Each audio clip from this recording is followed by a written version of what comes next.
En el año 2276 del calendario imperial, Sedre el Imperecedero se enfureció ante la audacia de los señores cruzados de Bretonia, que se atrevieron a faltar al respeto a su Real Majestad. En respuesta a su descarada intrusión en sus tierras, Sedra lideró a sus ejércitos en una campaña de venganza, y la muerte acechó al viejo mundo.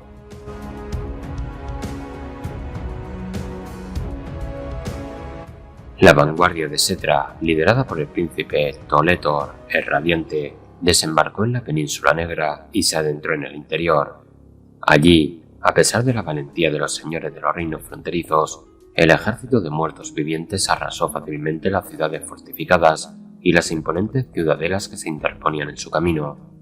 Con la ruina de los grandes castillos de Casos y Tesos a sus espaldas, el príncipe pronto se encontró ante las murallas inexpugnables de la ciudadela Bohuelia. Mientras tanto, al este, los ejércitos del hierofante Asuktak avanzaban a través de las montañas Dragón hacia la fortaleza enana de Barakbar. A su paso quedaban las ruinas de la torre élfica de Thor Amroth y los cadáveres de los numerosos orcos y goblins que habían hostigado su avance a través de las tierras yermas. Sin embargo, a pesar de estos retrasos, el sacerdote Liche había cumplido los deseos de Sedra, y mientras la legión del príncipe Toletor se acercaba a la ciudadela Bohuelia, el monstruoso ejército del culto mortuorio sitiaba la fortaleza enana de Barakbar. Así, antes de que la gran masa de imponentes barcas funerarias que transportaban al propio Sedra entraran en las profundas aguas de la Bahía Negra, la ciudad amurallada de Matorea se encontró aparentemente rodeada por enemigos. Aquí, el proscrito bretoniano Sir Cecil Gastón, el asesino de dragones, decidió reunir a los defensores de los reinos fronterizos. Tras dar refugio a los caballeros supervivientes cuya temeraria cruzada había despertado la ira de Sedra, Sir Cecil pudo vislumbrar el plan del gran rey y no podía permitir que se llevara a cabo sin oponer resistencia.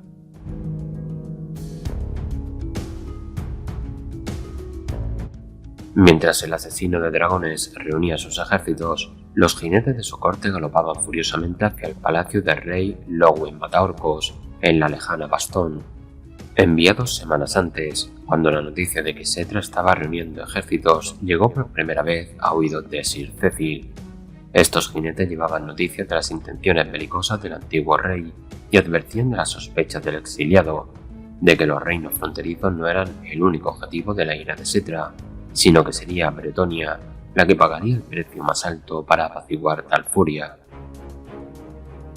Al recibir las noticias de Sir Cecil, el rey de Bretonia se sintió preocupado, ya que el asesino de dragones había sido uno de los guerreros más valientes de Bastón, y en su fuero interno, el rey aún valoraba la palabra del recalcitrante caballero. Sin embargo, los jinetes de Sir Cecil y sus malas noticias encontraron al rey Lowin luchando contra las hordas aparentemente interminables de orcos y goblins que arrasaban el norte de su reino. Así, incapaz de ocuparse personalmente de la defensa de su frontera sur, el Mataorcos envió al duque Gastil la mano roja de Brión. A instancias de su rey, el duque de Brión solo se detuvo para anunciar que lideraría una cruzada errante contra los ejércitos de Sedra antes de reunir a los caballeros de su casa y cabalgar hacia los reinos fronterizos. Con una gran multitud de valientes caballeros errantes reuniéndose bajo su estandarte mientras cabalgaba, la mano roja pronto llegó ante las murallas de la ciudadela Bohuelia, de camino a Matorea. Allí, el duque se enfrentó a los ejércitos sitiadores del príncipe Toletor en una feroz batalla.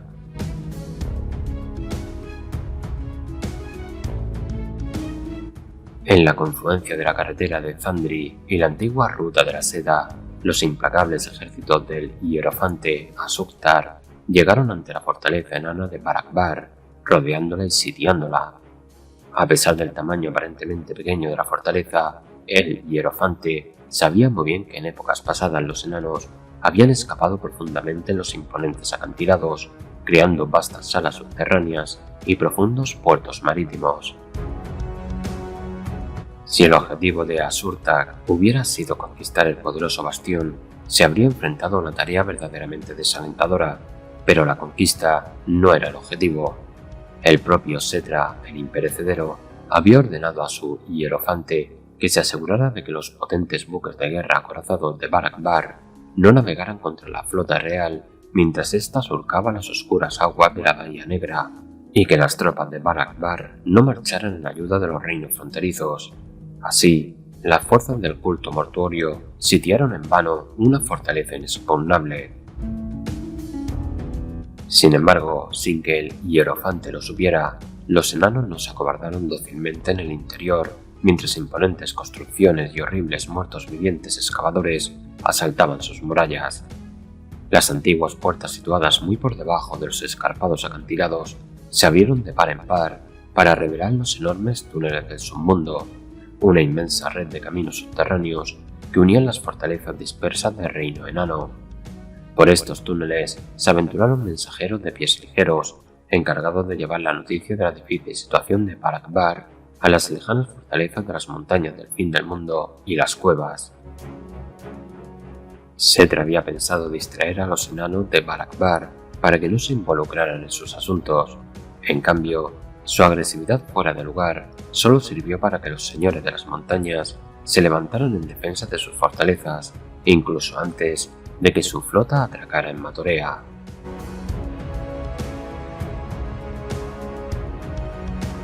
Ante la ciudadela Buelia, bajo un cielo tan cargado de nubes tormentosas que parecía que la oscuridad de la noche se hubiera tragado el sol, se encontraba el ejército sitiador del príncipe Toletor.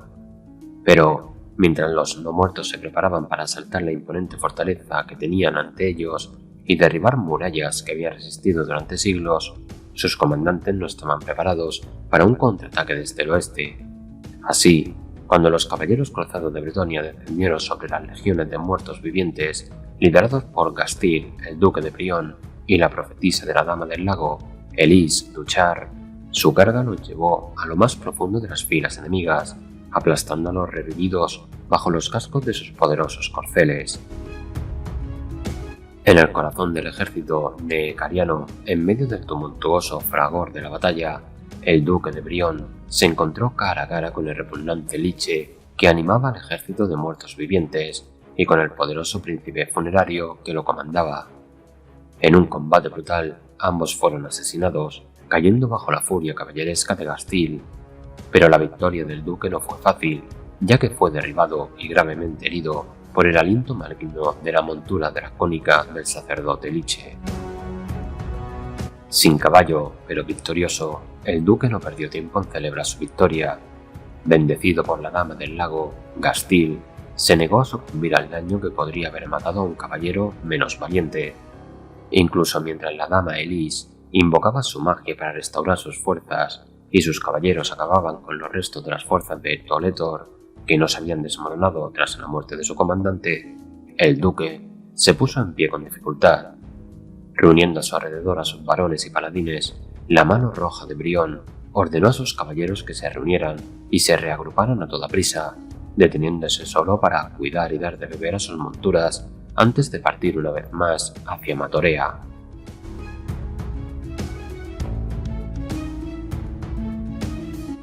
En Matorea, Sir Cecil Gastón había animado a una población presa del miedo a organizar una valiente defensa contra las fuerzas de los no muertos que se alzaban contra ellos.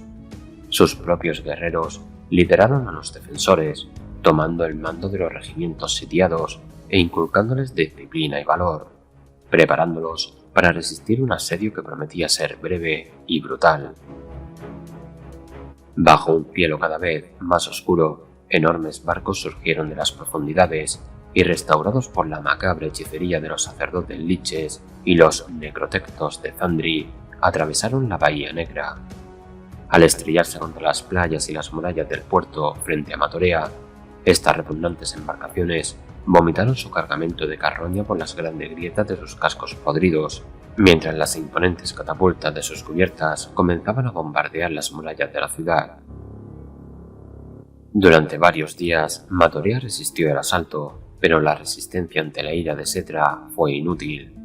Cuando los caballeros del duque Gastil llegaron al campo de batalla, agotados pero revitalizados por su justa ira, Las murallas exteriores de la ciudad yacían en ruinas, atravesadas por las máquinas de guerra de Nehekhara. En el tumulto que siguió, mientras las fuerzas de los no muertos desviaban su atención de la ciudad sitiada, Sir Cecil actuó con rapidez. Lanzándose al ataque con sus caballeros más audaces, rompió el cerco enemigo y puso en marcha sus planes para la evacuación de Matorea. En las horas siguientes, los defensores de Matorea huyeron de la ciudad condenada, dirigiéndose apresuradamente hacia el norte, a lo largo del río Tanadante, hacia la fortaleza de Lowen. Tras ellos, los caballeros del duque Gastil lucharon en retaguardia con ferocidad, muchos de ellos sacrificando sus vidas para proteger a los desesperados refugiados.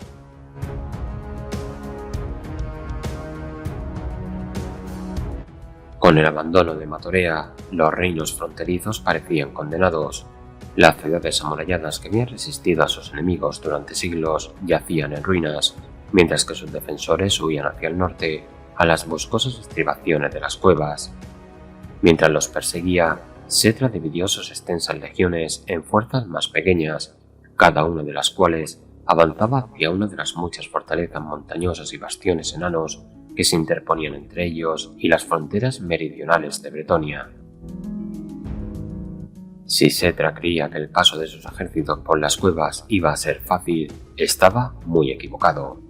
Bajo la sombra de los bosques de Carnos y Bargil, los parias de muchas tierras, forajidos desesperados y bandidos por igual, atacaron al enemigo que avanzaba desde guaridas ocultas de bandidos y contrabandistas.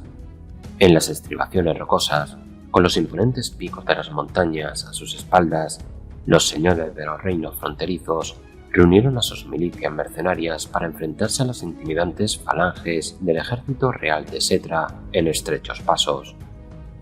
Mientras tanto, los caballeros exiliados lanzaron rápidos ataques contra miembros aislados del culto mortuorio que intentaban levantar nuevas construcciones desde sus templos abandonados hacía mucho tiempo. En ningún lugar se ejemplificó mejor esta resistencia que en la fortaleza de Lowen.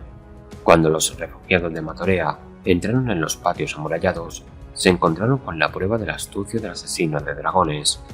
En los meses previos a su partida hacia Matorea, Sir Cecil había reclutado a muchos mercenarios para su causa. Mientras el ejército de Setra golpeaba las murallas de una ciudad condenada, estas fuerzas, con la ayuda de los ingenieros enanos enviados desde Karahir, habían trabajado sin descanso para preparar sus defensas. Aquí, se dio cuenta el duque de Brión al atravesar las imponentes puertas, era donde el orgullo de la caballería bretoniana haría su verdadera resistencia.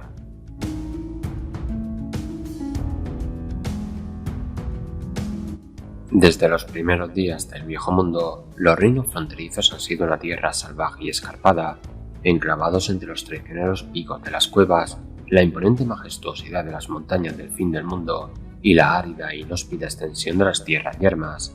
Los parias y los forajidos se congregan en pueblos rudimentarios y se refugian en ciudadelas poco sutiles e imponentes.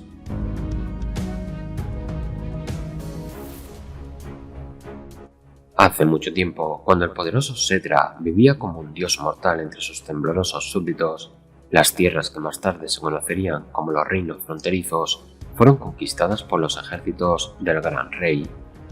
Durante largos siglos, el pueblo de Nehekhara habitó allí en ciudades en expansión y adoró a numerosos dioses en templos oscuros. Poco a poco, avanzaron más hacia el norte, hacia los altos pastos de las imponentes montañas de las cuevas. Allí, sus sacerdotes excavaron vastas tumbas y mausoleos en las cavernas que salpicaban la roca viva, lugares secretos en los que practicar sus artes arcanas. Sin embargo, la preeminencia de Nehekhara no duraría. Cuando el usurpador Nagas, derrotado y exiliado hacía mucho tiempo por los mismos reyes a los que pretendía dominar, regresó del pozo maldito en el que habitaba, el valle fértil se vio afligido por la plaga y la ruina. A instancias del gran nigromante, todos los seres vivos de Nehekhara se marchitaron y murieron, dejando a su paso un páramo mortuorio que se extendía de horizonte a horizonte y más allá. En la oscuridad que siguió, las magias más repugnantes asolaron Nehekhara, resucitando a los muertos de siglos atrás para convertirlos en espantosos seres sin vida. Incluso en los reinos fronterizos, lejos del reino sagrado que Setra había unificado en su día, los muertos se removían en sus tumbas, su descanso, perturbado por la magia de Nagas, mientras que sobre ellos los orcos, los goblins y criaturas aún peores regresaban lentamente de las tierras salvajes, reclamando la región, al igual que la naturaleza reclamaba las ciudades muertas.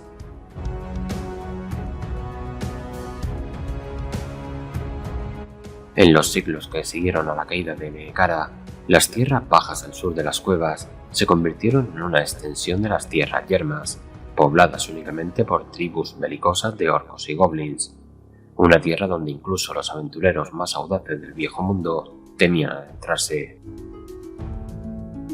No fue hasta el siglo VI del calendario imperial cuando la tierra volvió a civilizarse. El emperador de la época, Segismundo II, más tarde conocido como el Conquistador, soñaba con expandir su nación y asegurar sus fronteras. Con este fin, reunió a sus enormes ejércitos y marchó hacia el paso del Fuego Negro y más allá, haciendo retroceder a las hordas de orcos y goblins a través de la Bahía Negra y hacia las tierras yermas. Una vez completada su campaña de conquista, el emperador bautizó su nueva provincia con el nombre de Lichtenholm y ordenó la construcción de muchos grandes castillos de piedra, edificios que aún hoy siguen en pie, tras haber cambiado de manos a menudo a lo largo de los siglos y haber sufrido agresivas demoliciones y renovaciones esenciales. Sin embargo, a pesar de prosperar durante la vida del emperador Segismundo II y su heredero, Segismundo el Legislador, Lichtenholm resultó ser una extensión efímera del imperio. Acosados por los orcos y los goblins de las tierras yermas, los condes que se establecieron en la región no pudieron prosperar, lo que provocó el fracaso de las fincas y el abandono de los castillos que vigilaban las tierras salvajes. En el momento del primer cisma imperial, en 1152 del calendario imperial, Lichtenholm no era más que una nota al pie de página de la historia, recordada solo por eruditos y cartógrafos.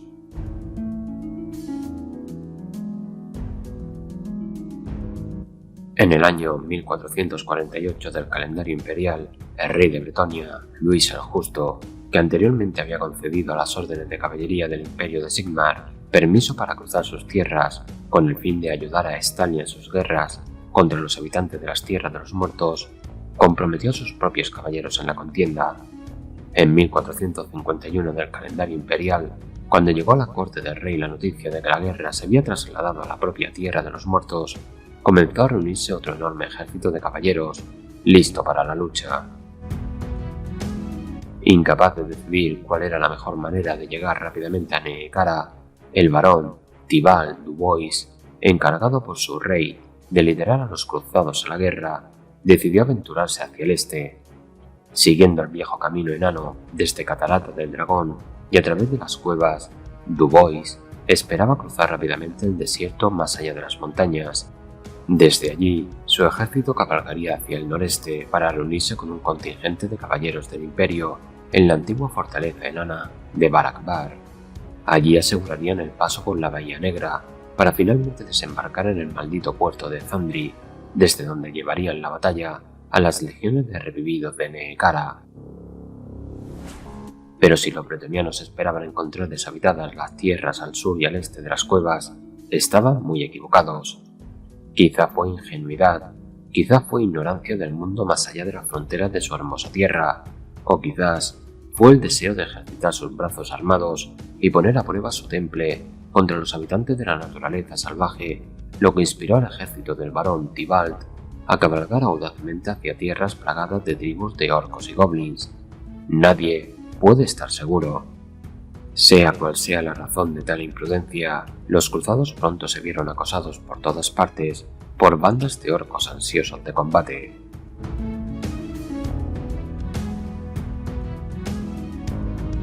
Cruzar las tierras salvajes entre las cuevas y Barakbar llevó casi un año, ya que los bretonianos estaban muy ocupados luchando contra orcos y goblins.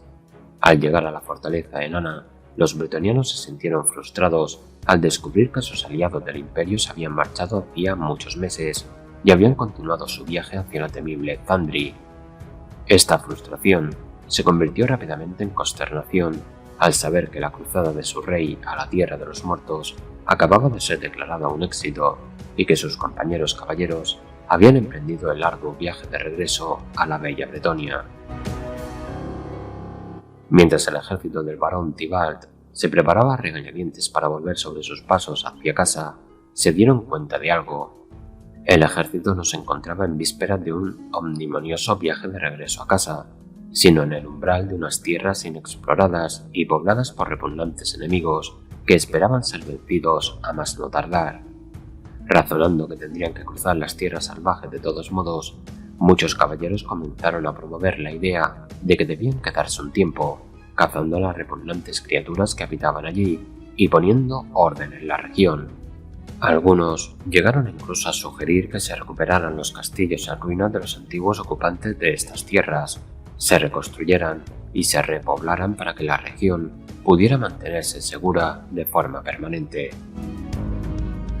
El barón accedió y sus caballeros juraron con entusiasmo esta nueva misión, y a medida que se vencía a los enemigos y se ganaba territorio, muchos enviaban noticias de sus victorias a su patria. En pocos años, la región estaba bien poblada por nobles bretonianos que luchaban incansablemente para llevar el orden a estas tierras salvajes. Así, se fundó el reino fronterizo, un reino nacido de la caballería en la frontera del viejo mundo.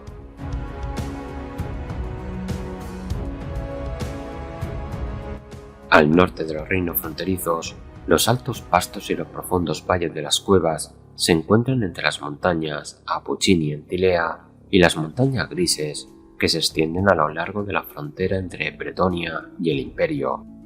A través de estas montañas discurren numerosos pasos amplios y rutas comerciales muy transitadas que conectan las naciones del viejo mundo con la frontera de los reinos fronterizos y los lejanos reinos más allá, facilitando las interminables idas y venidas de comerciantes laboriosos y audaces aventureros. Muchas de las carreteras y pasos que cruzan las cuevas son tan vitales y transitadas que se han llenado de prósperas ciudades amuralladas y posadas fortificadas, donde los viajeros cansados pueden descansar, las caravanas pueden unirse o separarse y los mercaderes pueden llevar a cabo sus negocios. En torres de piedra detrás de murallas inexpugnables que parecen crecer desde los lados de las montañas, los señores de la guerra y sus milicias protegen a los viajeros de los peligros que acechan en las colinas y mantienen la paz entre las cumbres a cambio de modestos peajes e impuestos. Estas fortalezas incluso han ofrecido cobijo a los refugiados expulsados de los reinos fronterizos a falta de ley en muchas ocasiones, y se han mantenido desafiantes frente a los enemigos que las sitiaban a lo largo de su larga y legendaria historia. Algunos de estos feudos aislados se remontan a la fundación de Listenholm, mientras que otros tienen su origen en la época del barón Tybalt y sus cruzadas contra los orcos y los goblins. De ellos, algunos son reclamados por las naciones soberanas del viejo mundo, pero la mayoría están en manos de pícaros y renegados del mismo tipo que los que gobiernan los feudos dispersos de los reinos fronterizos.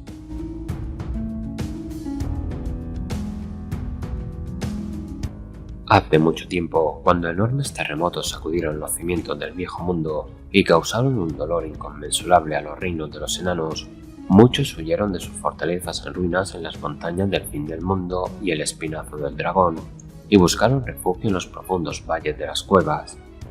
Excavando bajo las montañas, como suelen hacer los enanos, encontraron vastos yacimientos de estaño, hierro, cobre y una gran cantidad de otros minerales valiosos. Satisfechos con sus generosos descubrimientos, los enanos pronto comenzaron a excavar más y a profundizar aún más. Construyeron nuevas fortalezas bajo las montañas y levantaron imponentes fortificaciones alrededor de sus minas, mientras que, con cada año que pasaba, llegaban más y más expatriados de sus hogares ancestrales, huyendo de la devastación y el declive de Carath Angkor. En pocos siglos, las minas de las cuevas rivalizaron en profundidad y grandiosidad con las minas situadas bajo las montañas del fin del mundo, pero las fortalezas que se alzaban sobre ellas no eran más que pálidos reflejos de los hogares ancestrales de los enanos. Al carecer del peso de la historia por la que se distinguen las fortalezas más antiguas y grandiosas, los tradicionalistas consideraban a los que crecieron dentro de las cuevas como meros puestos avanzados de cara a Zancor, minas y puestos comerciales ante todo. Esta percepción animó aún más a los enanos de las cuevas a comerciar y aliarse con sus vecinos más cercanos, las tribus de hombres que habitaban las tierras que se convertirían en el Imperio, Bretonia, Tilea y los reinos fronterizos. Esas alianzas continúan hasta hoy y se han convertido en lazos duraderos entre los enanos y los muchos humanos que intentan construir sus hogares entre las frías cuevas y las áridas tierras de los reinos fronterizos.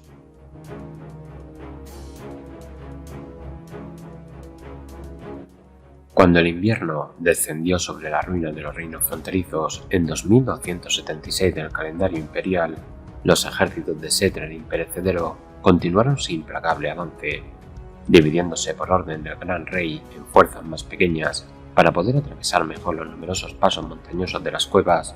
El ejército de muertos vivientes marchó cada vez más cerca de las fronteras de Bretonia.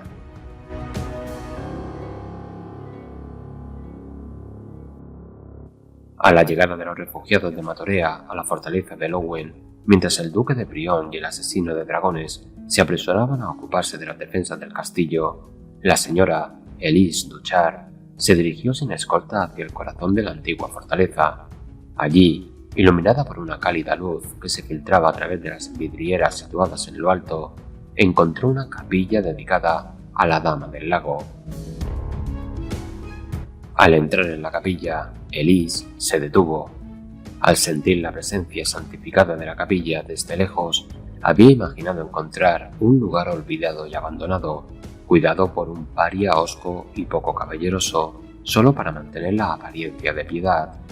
Lo que encontró en realidad fue un santuario dedicado a una deidad amada, un espacio limpio y bien iluminado, revestido con exquisitos tapices que representaban las pruebas de Giles el Bretón y su devoción a la diosa patrona de Bretonia.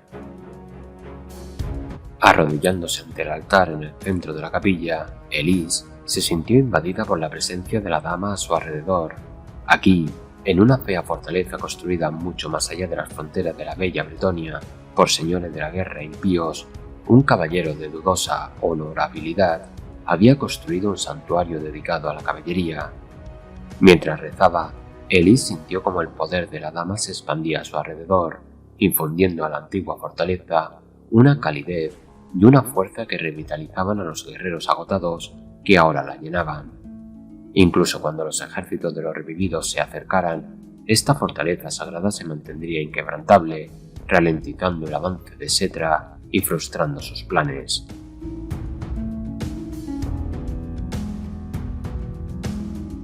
Mientras las fuerzas del culto mortuorio sitiaban la fortaleza de Barak Bar, unos intrépidos mensajeros se adentraron en la oscuridad del submundo a mucha profundidad. Atravesaron antiguas cámaras excavadas en la roca madre del mundo en una edad dorada, a través de túneles construidos para conectar los lejanos refugios de los enanos y lo suficientemente grandes como para que batallones enteros de guerreros enanos pudieran marchar en filas de 50. Cuando estos mensajeros llegaron a las puertas de Karak Ithor y Karak Hill, con la noticia de que los ejércitos de Setrar marchaban contra las naciones del viejo mundo y hacían la guerra a los enanos de Barak Bar, los enanos que se encontraban dentro se inquietaron. Las torres de vigilancia habían visto el espeso humo negro que se elevaba de las ciudades en llama de los reinos fronterizos al sur y al este, y los guardabosques habían observado desde lejos cómo barcos colosales surcaban las aguas de la Bahía Negra, pero ninguno había considerado que los habitantes de la Tierra de los Muertos se atreverían a marchar contra las fortalezas enanas.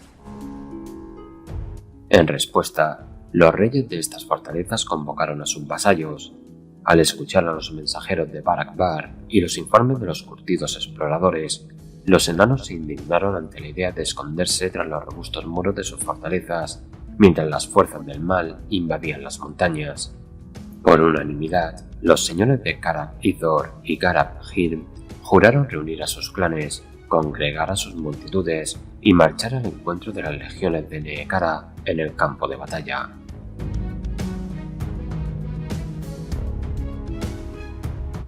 Mientras el ejército real de Setra avanzaba por los reinos fronterizos, los agentes del culto mortuorio se acercaban a las montañas.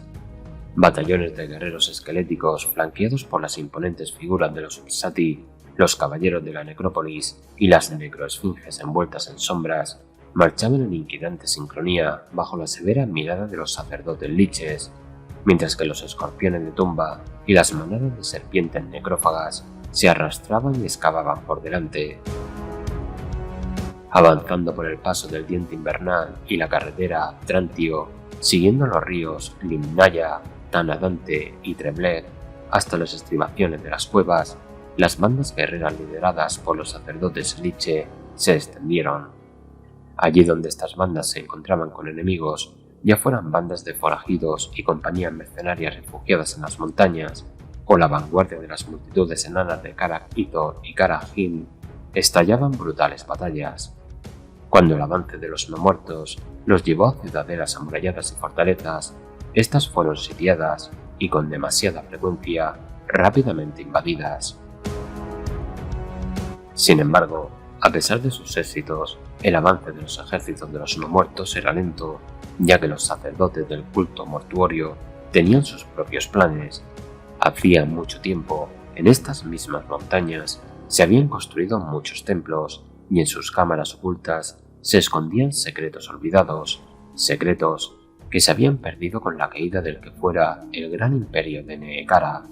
Así, cada vez que se presentaba la oportunidad, los ejércitos liderados por los sacerdotes liches se desviaban de su rumbo para explorar lugares que se creía que ocultaban tesoros perdidos de sabiduría olvidada.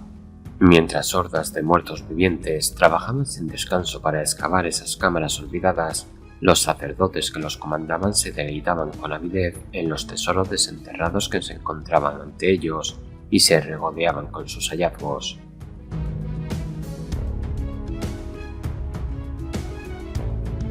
A medida que se extendía por los reinos montañosos la noticia de las cosas malignas que acechaban a los reinos fronterizos, las partidas de guerra enanas que representaban a los clanes y gremios de las fortalezas comenzaron a reunirse, preparadas para defender sus hogares y marchar en ayuda de sus aliados.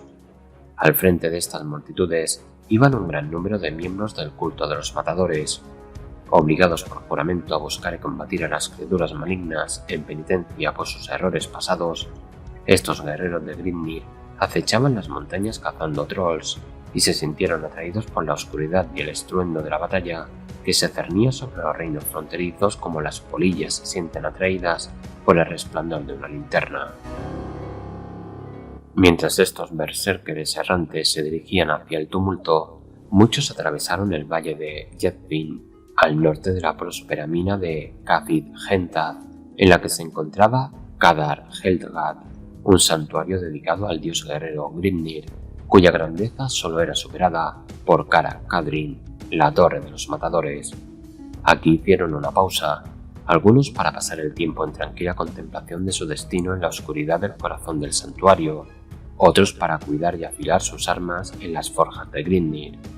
Otros bebían cerveza y se entretenían con relatos de las batallas que habían librado y los monstruos que habían vencido. Todos visitaron a los guardianes del santuario, recitando en voz baja sus nombres y los de los clanes a los que habían pertenecido, y relatando sus hazañas al servicio de Grimnir para que quedaran registradas en los libros de memoria del santuario. Al salir del santuario, las bandas de matadores se dispersaron por las montañas. La mayoría se dirigió al sur, hacia la fortaleza de Lowen y las lejanas ruinas de Matorea, mientras que otros se dirigieron al este y al oeste, persiguiendo a los ejércitos de los sacerdotes liches a medida que avanzaban.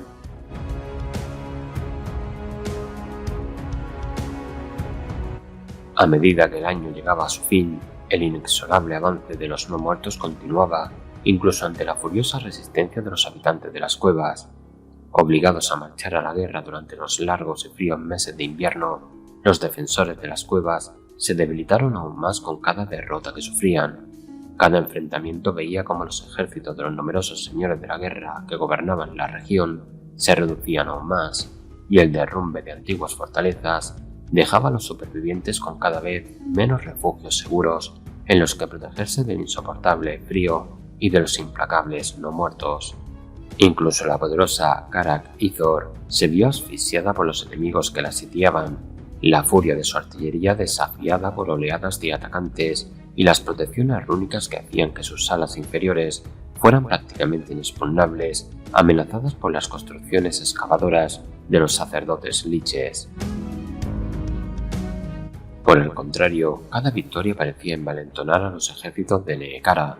Sin dejarse perturbar por el duro clima, las legiones sin vida parecían avanzar con una indiferencia inquietante, mientras los sacerdotes liches del culto mortuorio buscaban los emplazamientos de templos olvidados y tumbas antiguas, y sus secuaces atravesaban altos pasos cubiertos de nieve. En antiguas cámaras, los sacerdotes liches despertaron a las grandes esfinges de guerra aladas, poderosas criaturas que en otro tiempo habían custodiado las cumbres en nombre del culto mortuorio. Bajo las tumbas ocultas de señores de la guerra olvidados, los sacerdotes liches descubrieron batallones enteros de guerreros enterrados, y aunque sus cuerpos se habían desintegrado hacía mucho tiempo en huesos y polvo, estos cadáveres olvidados aún empuñaban las armas que habían blandido en vida con sus manos certificadas, aparentemente esperando las palabras de los poderosos conjuros que los devolvieran a la no vida al servicio del poderoso Sedra.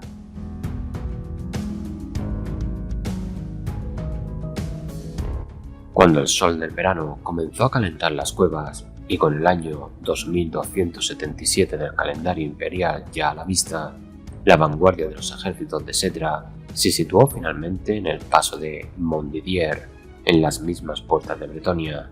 El hierofante Asurtag había conducido a su hueste de muertos vivientes a través de pastizales montañosos y profundos valles, dejando a su paso una amplia estela de muerte y destrucción. Sin embargo, a pesar de sus victorias, la campaña había sido agotadora. Innumerables batallones de guerreros esqueléticos yacían destrozados tras el paso del hierofante, aplastados bajo las pesadas botas de la infantería enana y por la furia de la artillería mercenaria. Decenas de imponentes construcciones, poderosas bestias esculpidas hace mucho tiempo a semejanza de dioses olvidados, habían sido vencidas por los matadores enanos y arrojadas a barrancos sin fondo. Peor aún, muchos de los sacerdotes liche que habían emprendido esta campaña de venganza habían sido asesinados en numerosas batallas. La muerte de cada uno de ellos había disminuido el poder del hierofante y temía en secreto no disponer de los recursos necesarios para mantener sus ejércitos una vez que su rey llegara para liderar las huestes hacia Bretonia. Entonces, con avidez, el anciano y cadavérico sacerdote contempló la extensión de Azel-Loren, el gran bosque que se extendía por el exuberante paisaje verde ante él. Para la mayoría, el bosque era una vasta zona salvaje y primigenia, pero a los ojos del hierofante rebosaba de poder arcano, con los vientos de la magia surgiendo alrededor y entre las imponentes piedras erigidas que marcaban sus límites. Mientras esperaba la decisión de Sedra, Asurtag enviaría guerreros a explorar este bosque. Aquí había poder, y él lo utilizaría.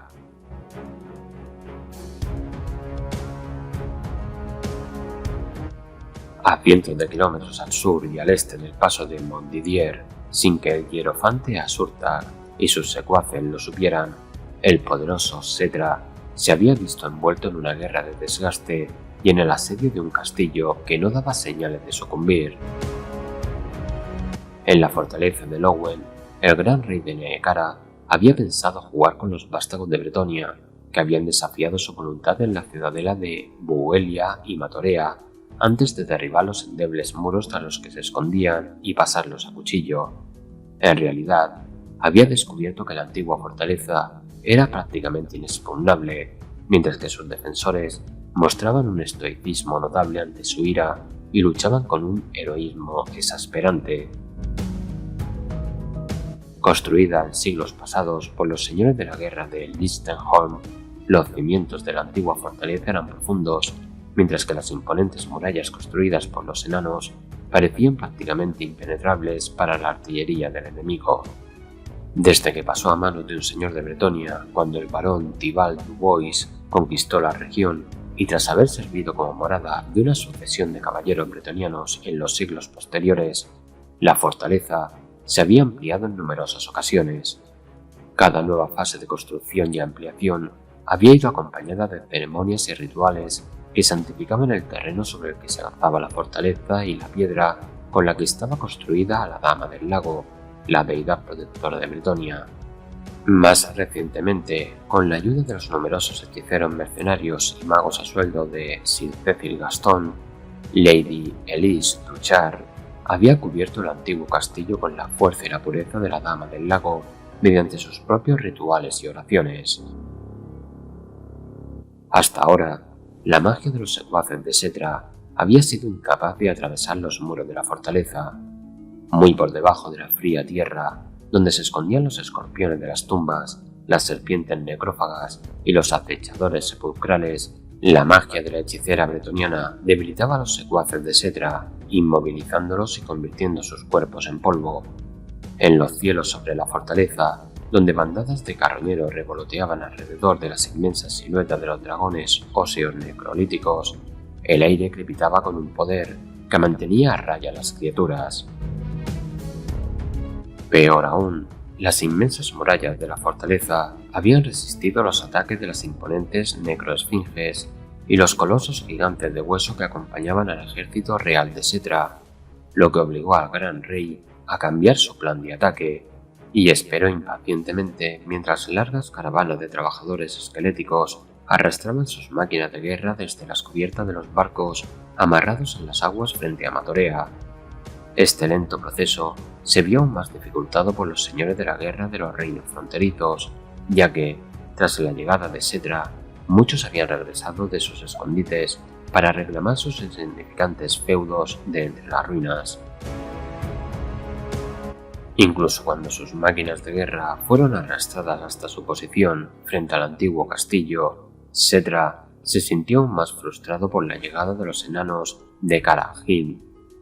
Mientras bandas de berserkers con la cabeza rapada se lanzaban contra los escudos de su infantería, los ingenieros enanos trabajaban rápidamente para atrincherar su propia artillería en medio de las colinas del norte, y pronto comenzaron a bombardear desde lejos a los ejércitos del Gran Rey. Tal desafío era algo desconocido para el poderoso Setra, y aunque disfrutaba del reto que representaba un enemigo fuerte y desafiante, su ira seguía creciendo. No habría una victoria rápida aquí, y todos los que le hacían perder el tiempo lo pagarían.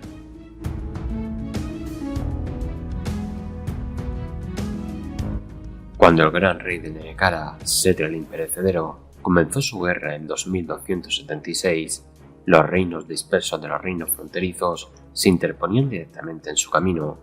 Los insignificantes señores que dominaban la región reunieron sus fuerzas para organizar una valiente defensa, pero pronto se vieron abrumados y obligados a retirarse. En Matorea, el exiliado bretoniano Sir Cecil Gaston luchó con valentía antes de abandonar las murallas de la antigua ciudad a los invasores y retirarse a la fortaleza de Lowen, su propia fortaleza inexpugnable. Allí, junto con los caballeros de Brión, el asesino de dragones resistiría al rey inmortal durante muchos largos meses, retrasando el avance de los no muertos. A pesar de estos retrasos, los no muertos no se detuvieron. Siguiendo las órdenes de Setra, sus lugartenientes condujeron a sus fuerzas hacia el norte, a las estribaciones de las cuevas. Poco a poco, estos ejércitos se dividieron y avanzaron hacia la lejana Bretonia. Mientras las legiones de esqueletos invadían las ciudades amuralladas que defendían los pasos de montaña y los sacerdotes liche del culto mortuario buscaban riquezas olvidadas en los profundos valles, los dispersos defensores de los reinos fronterizos se reagruparon. Junto con los enanos de los bastiones de las montañas, mercenarios y forajidos se reunieron para desafiar al gran rey de Neekara.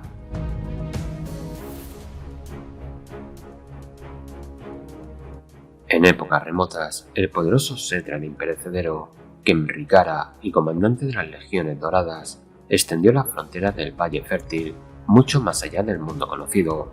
Bajo su mando, vastos ejércitos avanzaron hacia el norte hasta las cuevas, hacia el oeste hasta las montañas Irrana y hacia el este hasta el río Ruina.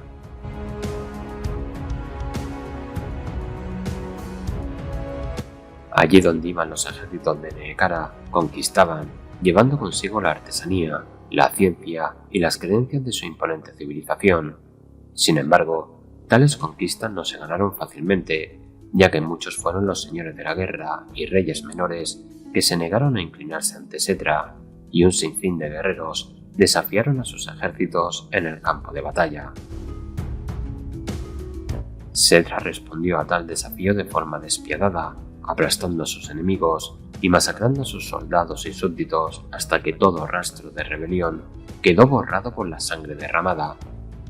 Tras tanta muerte, los sacerdotes del culto mortuorio supervisaron la construcción de grandes tumbas y necrópolis en las que albergan los restos mortales de los numerosos héroes nehekaranos caídos en las tierras conquistadas. Así, el culto mortuorio impulsado por el fervor se estableció rápidamente en tierras lejanas. Sus rituales y creencias, sus promesas de inmortalidad, fueron adoptadas por aquellos que cayeron bajo el yugo de Kenri. De los sacerdotes conquistados de las tribus bárbaras, los miembros del culto mortuorio aprendieron los secretos de dioses desconocidos en el Valle Fértil, y de los chamanes vencidos de los enemigos derrotados, desvelaron conocimientos antes ocultos de lo arcano y lo profano. Con cada victoria obtenida por los ejércitos de Nehekhara, el culto mortuorio crecía en poder e influencia. A medida que crecía, acumulaba conocimientos y los atesoraba, con el fin de alcanzar mejor sus objetivos y acabar con el poder que la muerte ejercía sobre los gobernantes del Valle Fértil. Incluso tras la desaparición de Setra, sus sacerdotes continuaron con su misión y sus estudios, y el culto mortuorio prosperó.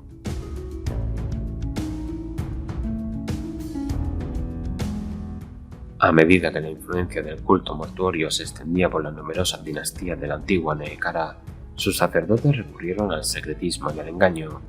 Desde los días del propio Setra, los gobernantes de Kerry habían sospechado del sacerdocio, y aunque el culto era esencial para vencer la tiranía de la muerte, los monarcas del Valle Fértil seguían recelando de los sacerdotes y sus motivos. Al final, esa desconfianza resultó ser acertada, ya que fue el gran nigromante Nagas, un sacerdote del culto mortuorio, quien condenó a Nehekhara y desató la maldición de la no muerte sobre el mundo. Sin embargo, aunque el culto mortuorio prosperó, sus sacerdotes siempre fueron reservados, prefiriendo practicar su magia y perfeccionar sus habilidades, estando ocultos en templos lejanos, lejos de los espías de los reyes y reinas desconfiados. En gran sigilo, en vastos templos excavados en la roca viva, bajo lejanas montañas por legiones de trabajadores, ayudados por las imponentes formas de las poderosas construcciones del culto, los sumos sacerdotes refinaban y perfeccionaban sus potentes rituales y conjuros. Ejércitos de escribas trabajaban bajo la mirada de severos supervisores para copiar estos encantamientos en pergaminos, mientras los sacerdotes recitaban oraciones y realizaban ofrendas sacrificiales, cada uno de ellos imbuyendo los pergaminos con el poder necesario para alimentar los encantamientos que contenían. Con la desaparición de Nehekhara, muchos de estos grandes templos fueron abandonados y olvidados. Así, escondido en los antiguos cónclaves del culto mortuorio, yace más conocimiento olvidado del que jamás hayan soñado los videntes y eruditos del viejo mundo.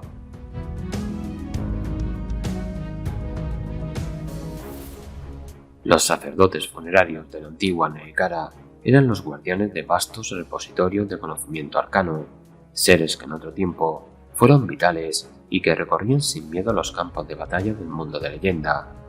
Aunque largos siglos a servicio de Setra el imperecedero han marchitado sus cuerpos inmortales hasta convertirlos en cascarones, su poder mágico no ha disminuido en absoluto, y los sacerdotes que aún lideran los ejércitos del gran rey en la guerra son tan poderosos hoy como lo eran en épocas pasadas. Gran parte del conocimiento arcano del culto mortuorio estaba contenido en largos y monótonos rituales y laboriosamente escritos en pergaminos. En estos pergaminos se registraba todo el conocimiento de los sacerdotes y a partir de ellos, los miembros del culto podían desatar el poder de los propios dioses.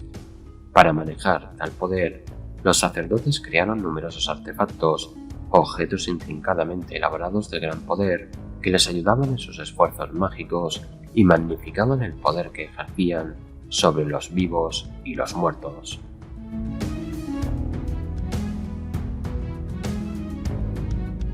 En la árida frontera de los reinos fronterizos y las cuevas se congregan los marginados y los exiliados. Esculpiendo feudos rudimentarios a partir de la anarquía, reúnen a su alrededor ejércitos de mercenarios y forajidos. Se apoyan en la fuerza de sus séquitos para extorsionar riqueza y influencia a los habitantes de sus nuevos reinos y refuerzan su poderío contra la agresión de otros o la venganza de naciones lejanas.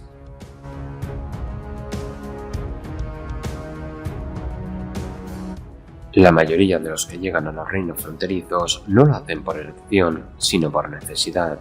Junto a los orgullosos aristócratas, obligados a establecerse en la región tras la humillación del exilio, se encuentran antiguos comandantes de renombre de ejércitos derrotados.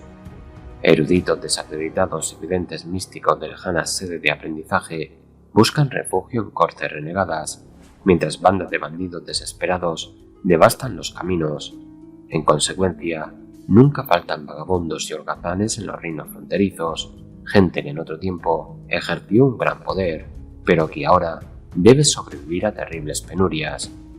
Todos están ansiosos por alcanzar el poder al frente de un ejército de mercenarios y varias.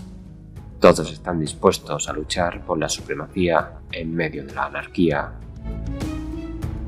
Aquellos que obtienen poder e influencia en los reinos fronterizos y entre los pasos de montaña infestados de bandidos de las cuevas se sientan precariamente en tronos inestables, ya que siempre hay alguien ansioso por derrocar a un insignificante señor y arrebatarle sus tierras y títulos. Así, los numerosos fuertes y castillos de la región albergan grandes cuarteles llenos de guerreros canosos, algunos leales a su señor, otros leales solo al dinero de las arcas de su señor. Muchos de los caudillos que se suceden en la región están acompañados por fieles vasallos de sus tierras natales, ya sean compañeros de armas de un valiente guerrero, guardaespaldas de antiguos eruditos de renombre o cómplices de traicioneros señores feudales. Sea cual sea el caso, estos guerreros constituyen invariablemente el núcleo del poderío militar de una corte renegada.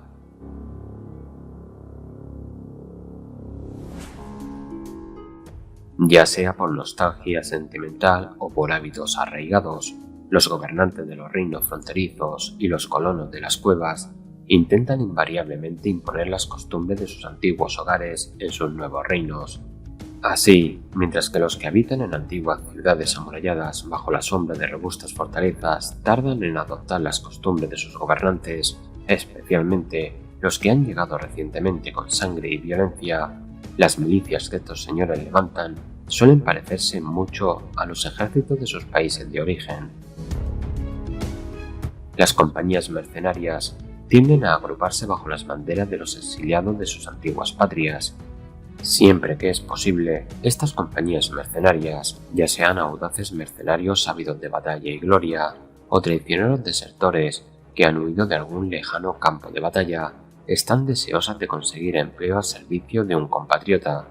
De hecho, al conseguir un mecenas dentro de los reinos fronterizos, los capitanes mercenarios que prestan poca atención a la importancia de un idioma común y tradiciones compartidas pueden encontrarse rápidamente en el punto de mira de la ira de un amo paranoico.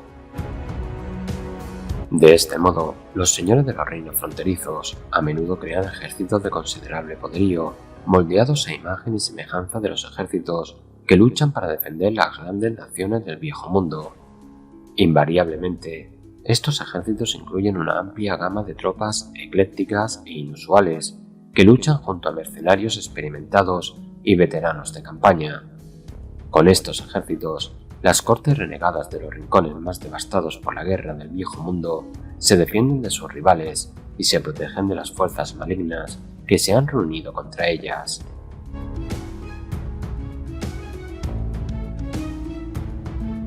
Para los enanos de las montañas del fin del mundo, el honor lo es todo. Aunque los forasteros hablan con desdén de la ardiente codicia de los Dawi por el oro, esto se debe a que pocos comprenden que, en todo Kara Thancor, la verdadera moneda de cambio es el honor. Los forasteros tampoco comprenden que, una vez que el honor se rompe y la vergüenza lo consume todo, la vida de un enano queda destrozada.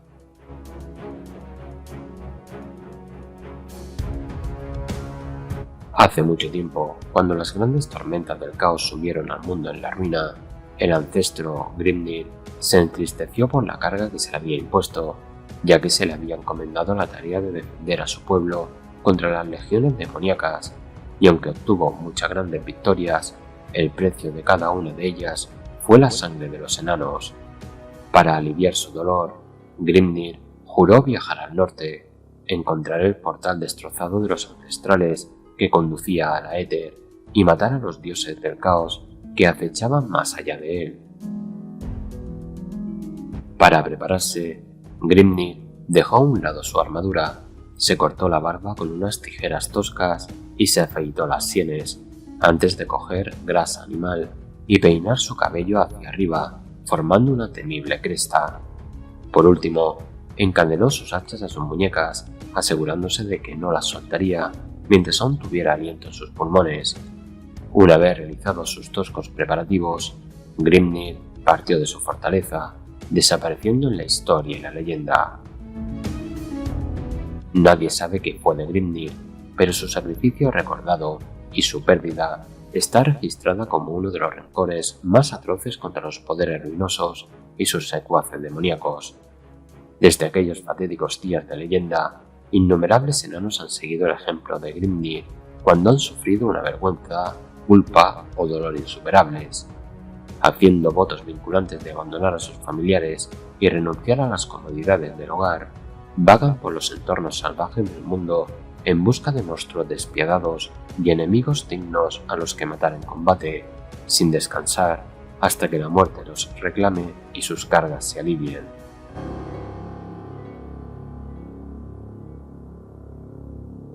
Los miembros del culto penitente de Grimnir, comúnmente conocido como el culto de matadores, son marginados de la sociedad enana.